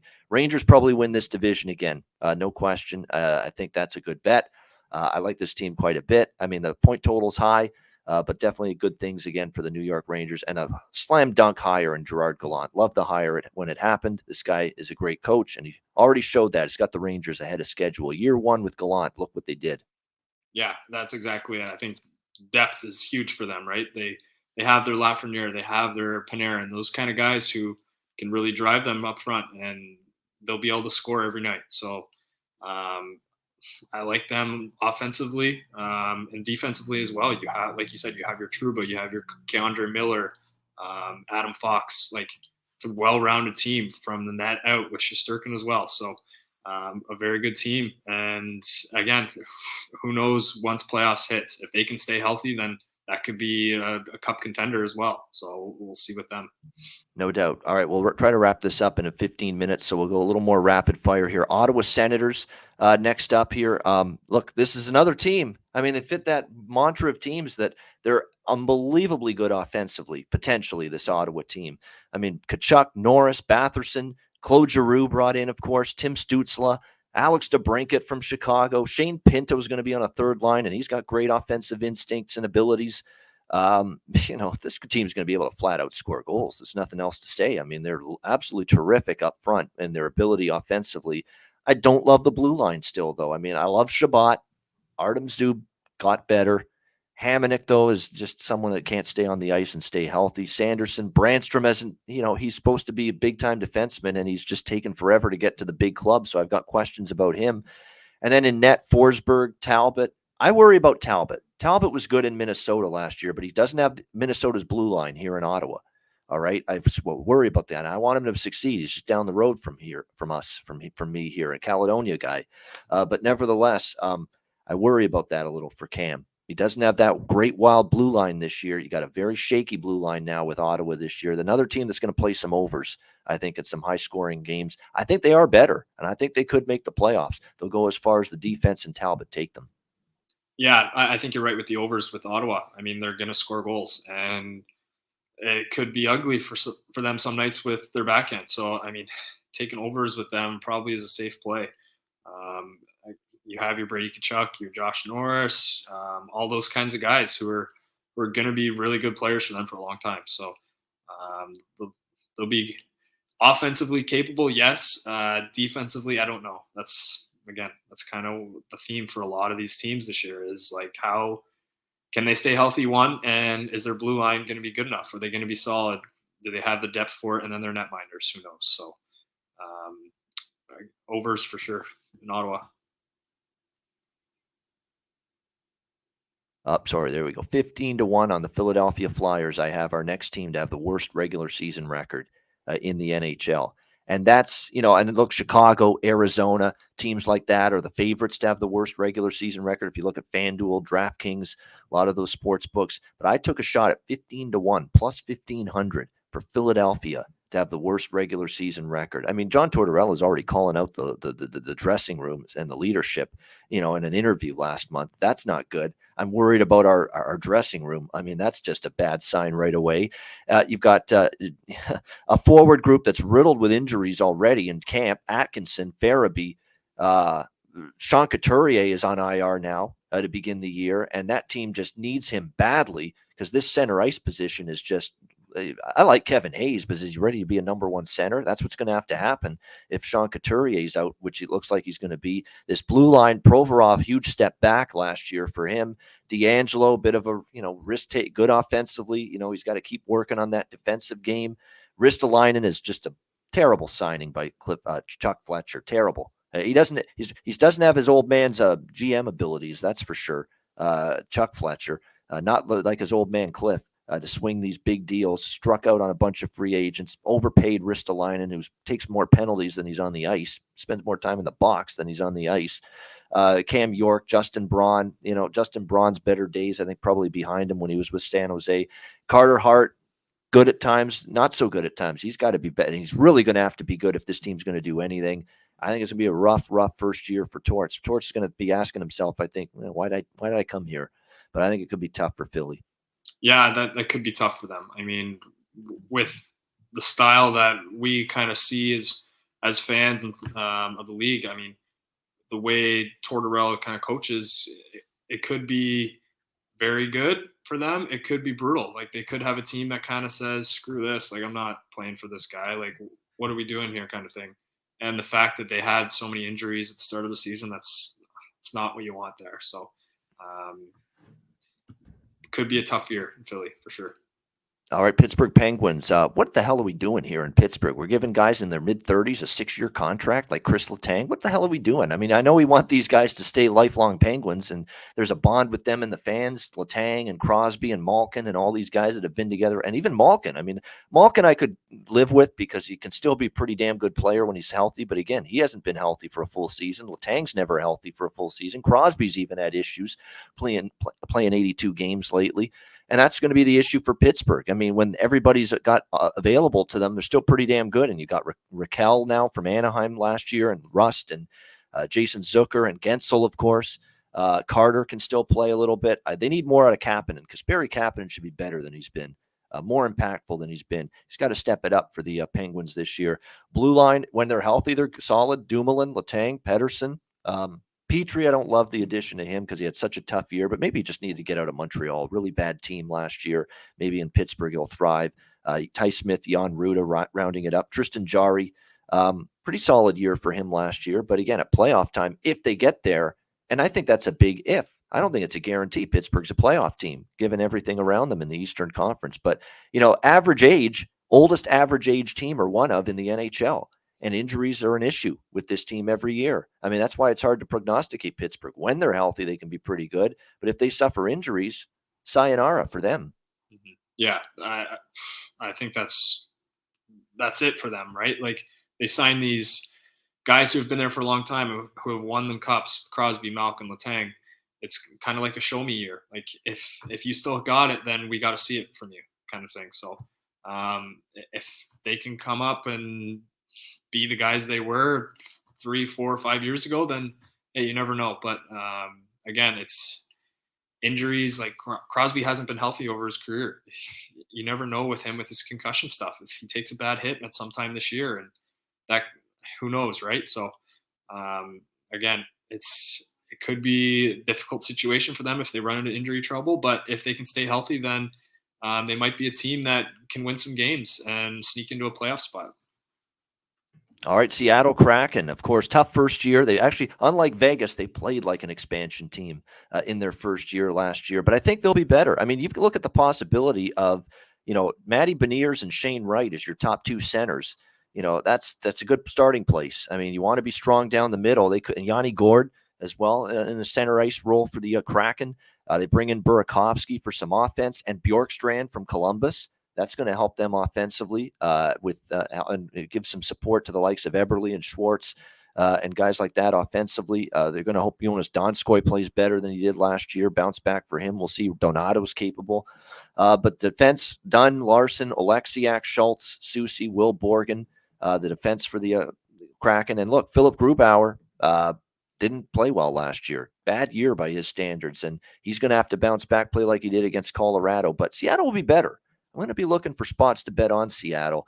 And I think you're going to buy low on this team after the dreadful year they had last year.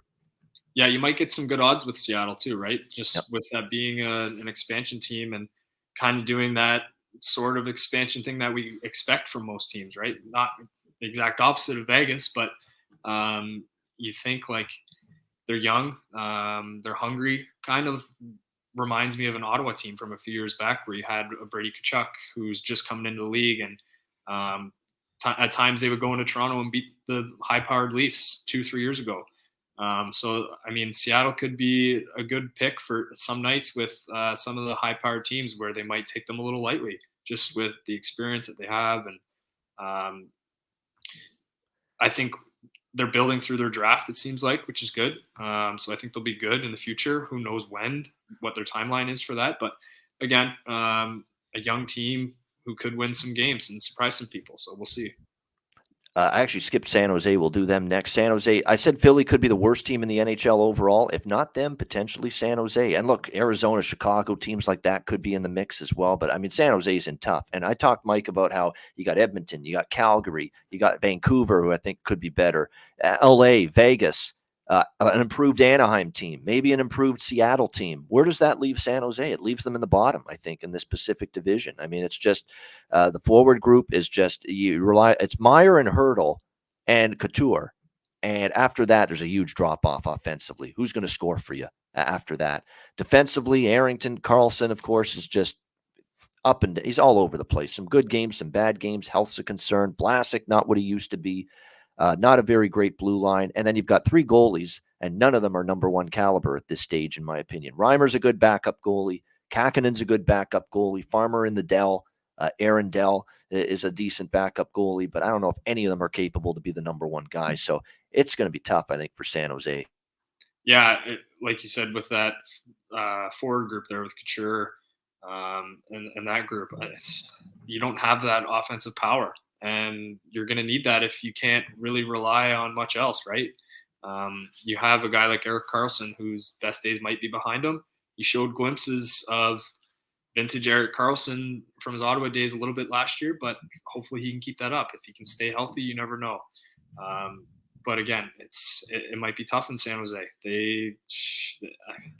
they had the skill a few years ago, and I think they were a team that a lot of people suspected to go a long way, and it kind of fell off the rails for them.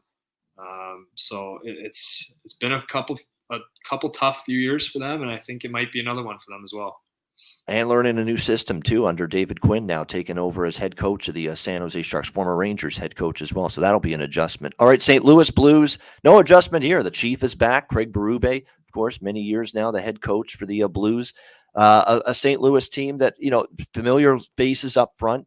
Buchnevich, Robert Thomas, what a year for him last year. Bust-out year, breakout year, great year for him. Tarasenko, Saad, O'Reilly, Kyrou, Braden Shen. I mean, very, very similar forward group this year. Krug, Falk, Leddy, Parayko, Nico Mikkola, Robert Bortuzzo. Unfortunate news, though, about a good young defenseman, going to be good for a while. Scott Perunovich, though, shoulder surgery, out 6 months, just announced this morning. That's a tough blow for the Blues because he played well down the stretch. You got Binnington in net, who I think got his game back a little bit down the stretch last year, which was good to see. Thomas Greiss, of course, now backing him up because Billy Husso's gone. I think it's just, they'll make the playoffs, I think, St. Louis. But again, there's always that ceiling with them. Are they going to be able to pull off an upset in the playoffs or beat a Calgary, Edmonton, Colorado? Some of these teams they're going to have to get through. But no, St. Louis, as long as they avoid injury, they're good enough to be a playoff team. Yeah, playoff team, I think, as well. Again, it's just a matter of what can they do in the playoffs. I think Ryan O'Reilly, big-time guy for them. Torrey Krug, Scott Perunovich was on the way up. That's a tough blow for them, for him to be out 6 months with the shoulder issues. So, again, we'll see. I like their coaching there. I think they play a really solid game. They're not going to go out there and score 8 goals a night, but they might not let in more than 2 or 3. So it'll be interesting to see with them. They're a very solid team, and they could bore teams to death kind of thing. So with a high-powered team like Colorado coming in, if they don't give them much, then maybe it's a 2-1 hockey game, and that can go either way. So it could be a good team for them. How great a teammate is Braden Shen, by the way. I'm seeing him. Someone ran over Jordan Kyrou in a preseason game last week. Braden Shen steps in, drops the gloves with the guy and says, "Oh, no, you're not doing that to Jordan Kyrou." What a teammate. For how many years he's been around, too, to step up like that in a preseason game. Like, most guys are just kind of out there getting their feet wet and getting the pace back, and to get in a fight in preseason. For a guy like that, it's pretty good. Good for him. Pretty important. That's what's great about Shen. He's got the offensive ability, great away from the puck, and will do that too. Step up, drop the gloves, support a teammate. That's what you love about his game. All right, Tampa Bay Lightning. We got 6 teams left. Tampa Bay Lightning, of course, losing in the Stanley Cup final. They fail in their bid to win 3 in a row. I'm looking to bet against this team, especially early. I think it's pace yourself. Don't wear yourself out early in the season. You've played a shit ton of hockey. Think of all the hockey Tampa Bay's played the last few years, and they're getting older. The core of the team's getting older. Stamkos, Kucherov. Point's still pretty young, but there's some guys in the team that are getting a little bit older. I think it's pace yourself in the regular season. You're going to be laying massive prices again with Tampa Bay this year. Find those spots for the live underdog against them. Certain nights where maybe they're battling injuries or they're not as amped up for a game. And because I think they're going to pace themselves in the regular season. Hedman, Foote, Sergachev, Chernak, Cole, Myers. They're going to miss Jan Ruda, though. That was a great defensive-minded shot-blocking machine, no longer with Tampa Bay. So they'll miss him. Vasilevsky, though, still one of the best goalies. But I say buyer beware about taking Tampa often, especially early in the season. I think it's pace yourself. Don't wear yourself out. I don't think they give 2 shits about winning the President's Trophy or even winning the Atlantic Division necessarily. It's about just get into the playoffs. We'll flip the switch at playoff time and turn it up. This is not a team I'm going to be looking to bet on a ton during the regular season. Yeah, that's kind of a scary pick during the regular season just because you don't know what you're going to get from them, right? And like you said, I think they're a team that kind of coasts through it, just get by. And then once they get in the playoffs, then it's go time for them. So a team to bet on, I don't know, just because I think the odds probably won't be great for them either, right? So, they'll be laying minus 250s, minus 300s. Yeah, that's the thing. So we'll see with that. But like you said, could be a dangerous team in the playoffs, like they always are, right? And they're not really concerned about winning the President's Trophy. They're not worried about any of that kind of stuff. They just want a Stanley Cup again. So the long seasons that they've had with 3 straight going right to the end is that for sure wears on guys, especially guys that are getting up there in age. Victor Hedman, who plays a ton of minutes. Even Vasilevsky, like for the amount of games that guy's played in the last 3 years, it's a lot on a body. So if they can stay healthy, then it could be dangerous in the playoffs. Regular season, not a huge fan of taking them. And here's your piece of evidence, Mike, to back up this point. Beware of backing them a lot in the regular season. The New York Rangers had 52 wins last year. They were number one in the NHL in profitability.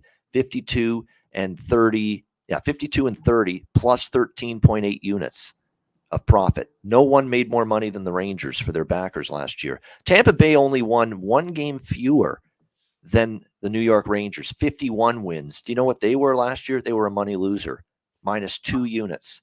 Look at that. The Rangers won a single game more than Tampa. They made 13 units for their backers. Tampa won a game less than the Rangers. They were down 2 units because you're laying these big prices with them. Yeah, minus 250. That's tough. Yeah, exactly right. Speaking of tough, it's been the first round of the playoffs that's been tough for the next team, Toronto Maple Leafs. Look, great forward group. They've had it for years. Matthews, Marner, Nylander, Tavares, Kerfoot. You can go on and on about how great they are up front. Bunting had a great year. Nick Robertson looks like he's finally going to make the team full time. He's having a nice preseason. They're going to be great up front again. That's never the issue. Blue line, I think, is actually better. That's been an issue over the years, but they get Mark Giordano, the veteran, back. Justin Hall, Rasmus Sandin is now signed. Muzzin, again, injuries, can't stay healthy, but if he is, he's a good defenseman in his own zone. Brody, Riley, both pretty good. I think they actually have a better blue line and a little bit deeper. But again, you're rolling the dice if you're Kyle Dubas with Ilya Samsonov and Matt Murray. You are. How good are they going to be? Now, Murray looks really good here in preseason. So does Samsonov. But again, can they do it in the regular season? And more importantly, in the playoffs. So Toronto's a wait and see. I'm done predicting them to win a first round series. It's show me time for them. Yeah, that's the main thing for them is that first round curse that they've got going on right now. I mean, it's tough. They have all the talent in the world to score every night, to beat teams that way offensively.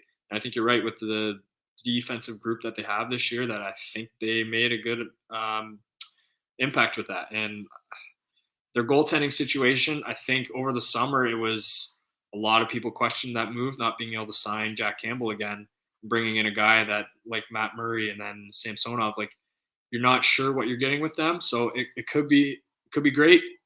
Who knows, right? Hopefully it is for them.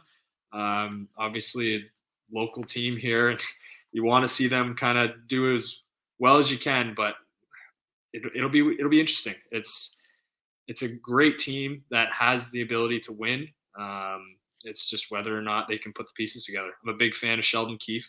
I think he's in a great spot with them. His brother coaches over where you are in England, Adam Keefe. Yep. Yeah. He's a coach in Belfast, and I actually had Sheldon for a bit in Pembroke, and then again for the World Junior A Challenge. So I know him quite well. So I think they're right there. Again, it's a team that can go get hot in the playoffs, and I think they get over that first round hurdle, then the sky's the limit, right? If they can stay healthy and if their goalies are anything that's can keep them in games, then who knows, right? But I think they're a cup contender again. Yeah, and I will say this about the 2 exits. The Montreal exit was a disgrace. That's terrible, the way they lost that series. Brutal, terrible. They deserve all the blame for it. But you can't compare that exit to the Tampa one. They fell on their sword. You know, they gave it their all. Great Tampa team, 7th game, 2-1. It was right there for them, and it just fell short. I mean, there's a huge difference between how they went out with their tail between their legs against Montreal 2 years ago to last year, where they battled right down to the wire against the mighty Tampa Bay Lightning.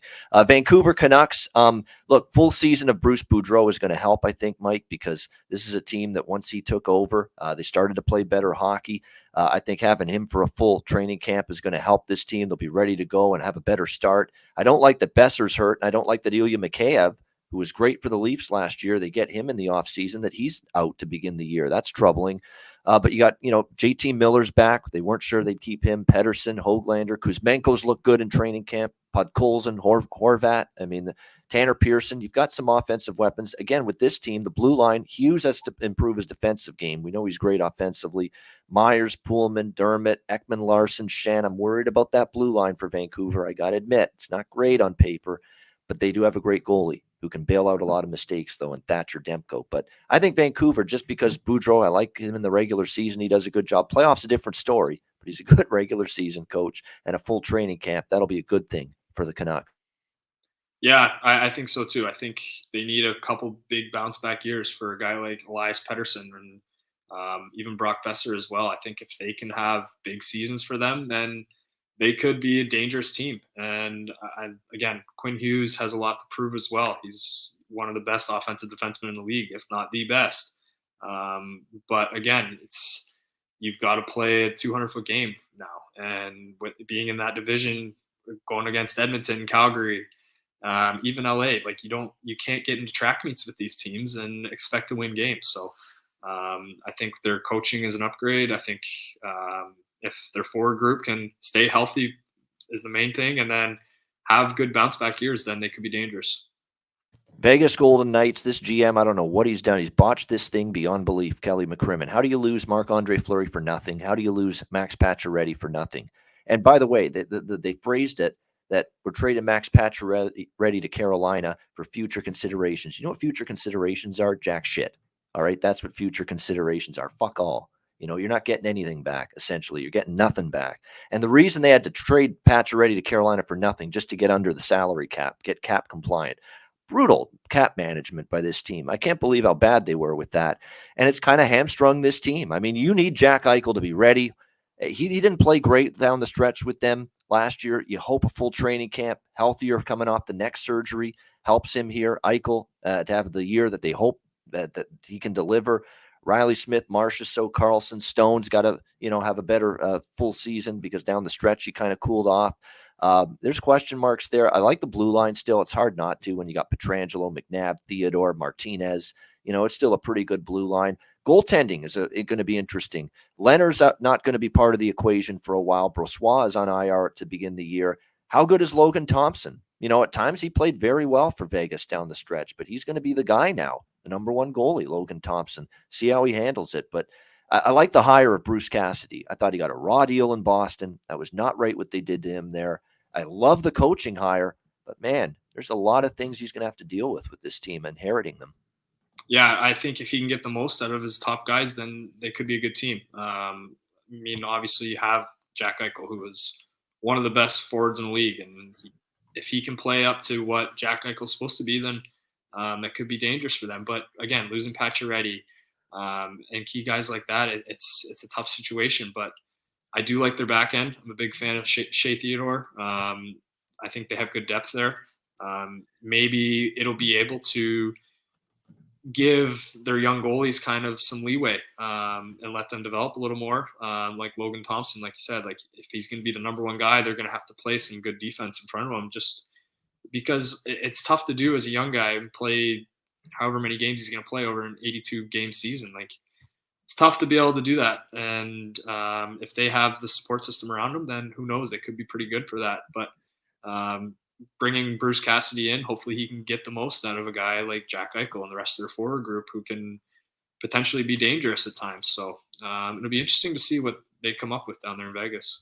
Another variance team. They could be really good, make the playoffs, contend. They could miss the playoffs altogether. They really could as well in that tough Pacific Division. Washington Capitals, same cast of characters: Ovechkin, Kuznetsov, Mantha, Strome. Dylan Strome's obviously the new addition, but up front for the Washington Capitals, Darcy Kemper in net. Those were the two big additions to the team. Eric Gustafsson on the blue line as well. But I'm telling you what, this is a team that's been on a steady decline the last couple of years, just barely getting into the playoffs and getting knocked out in the first round. That's basically the way it's been. It's been tough for Washington, especially at playoff time, since the year they won the one Stanley Cup with Alex Ovechkin years ago. I don't know. I don't have a great deal of confidence in this team coming into the year. Kemper, I know, is probably an upgrade from anything they had in net last year, considering Samsonov and Vanacek struggled. Neither one is still there.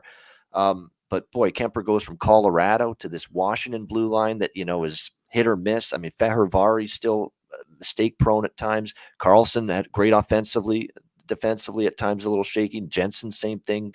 Gustafsson, same thing. Orlov's the best defensive defenseman they have. Questions with this Washington team. I honestly have them out of the playoffs, believe it or not, this year. What do you think? Yeah, I think you're right with kind of that steady decline from when they won the cup. It seems like they've just been struggling to get by. I mean, Ovechkin's not getting any younger, but he still seems to be able to put up goals for them. So having a guy like him, you're never really out of it. That's kind of their big thing, is that as long as they have him around and as long as he's still scoring goals, then they're right there. That's the thing. I mean, their defense, they have a guy like John Carlson, Faravarvi, like he's young, but he should be good soon. It could be a team that's kind of just hanging on to a playoff spot. It could be a team that's looking from the outside in. I think just with the high-powered offense that runs through Ovechkin, that they do have a shot at it. So we'll see with them. All right, and our final team of this NHL preview, the Winnipeg Jets, definitely a team. They bring in Rick Bowness, former Dallas Stars head coach, and right away, wow, I don't know how this is going to reverberate around the dressing room, but you take the C off Blake Wheeler. I mean, and how's Blake Wheeler? Blake Wheeler is going to be a pro, and publicly he's going to say it's no big deal. I'm sure inside he's hurt. Deep down inside, you're the captain, and they take the C away from you. That's got to impact you and make you feel a little bit disappointed, no question. That's a little bit of a bizarre turn of events now. Up front, Connor, Scheifele, and Ehlers are outstanding. Wheeler's offensive play declined significantly last year. PLD is back, Pierre-Luc Dubois. You're going to have to hope Morgan Barron develops for you. Jansen Harkins takes a step forward, becomes more impactful offensively. Same with Cole Perfetti, who they have some high hopes for. They're going to need to step up for them. The blue line is the big concern. Nate Schmidt took a step back last year. Dillon didn't play great. Pionk took a step back last year. Logan Stanley didn't progress the way we thought. And I like Josh Morrissey and Dylan DeMello, but are they top pair defensemen? Handle all those minutes, play in every situation? It's tough to ask that of them. I think they're good defensemen. I don't know if they're 1-2 defensemen. And Hellebuck, is going to be asked to do a lot, and his play at times was mediocre last year. That was not a great year by Connor Hellebuck standards last year. So I got the arrow pointing down on Winnipeg, unfortunately. I think it's going to be tough times here for the Jets this season. Yeah, I mean, right from the get-go there with the stripping of the captaincy, it's a different move. You don't see it often too much. What a tone setter. Yeah. Yeah, that's the thing, right? Like it could go either way. I feel like if guys handle it the right way, then you know what? It could be a good situation for them. But if not, then who knows, right? It could backfire. So we'll see with that. But again, they have some really good offensive pieces with Mark Scheifele, Wheeler, guys like that. Even like Perfetti coming in, like he's a young guy, but he'll be good in the future. So we'll see with that. I'm a big Josh Morrissey fan. I really like Dylan DeMello as well. Like they have some room there to be able to play in and win games. Just whether or not they can do that. And again, a tough conference. For a lot of these teams, it's that tight, right? So if they're even decently good, they can be a good team throughout the season and then hopefully get into a playoff spot. But who knows, right? So I like them. I think they'll be decent throughout the year, and we'll just have to see.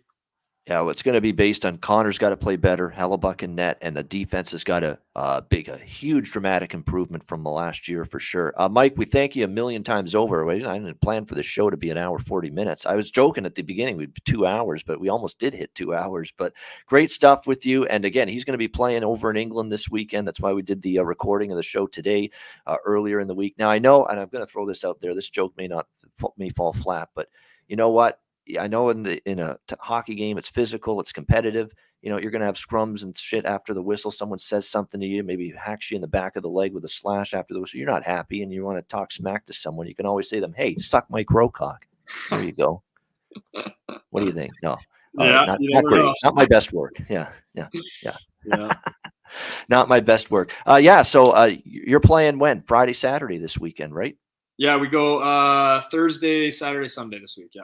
So, all right, awesome stuff. Good luck to you. We'll bring you back on many times during our live shows throughout the course of the season, whenever you can manage it. So great stuff, great analysis. This is a guy that bets, by the way. He's into it, NHL betting, sports betting in general, and that's why we love having him on the show. Mike Crocock, thank you very much, my friend, for joining us here on this season preview bonus edition of the Ice Guys. Yeah, thanks for having me. Great stuff. Thanks to Mike Crocock for joining us. I'm Ian Cameron. Reminder, Thursday, 2 p.m. Eastern, we are back with our official season premiere launch of the Ice Guys, 2 p.m. Eastern, season preview show, myself and Alex B. Smith. Thank you for watching this special bonus edition of the Ice Guys.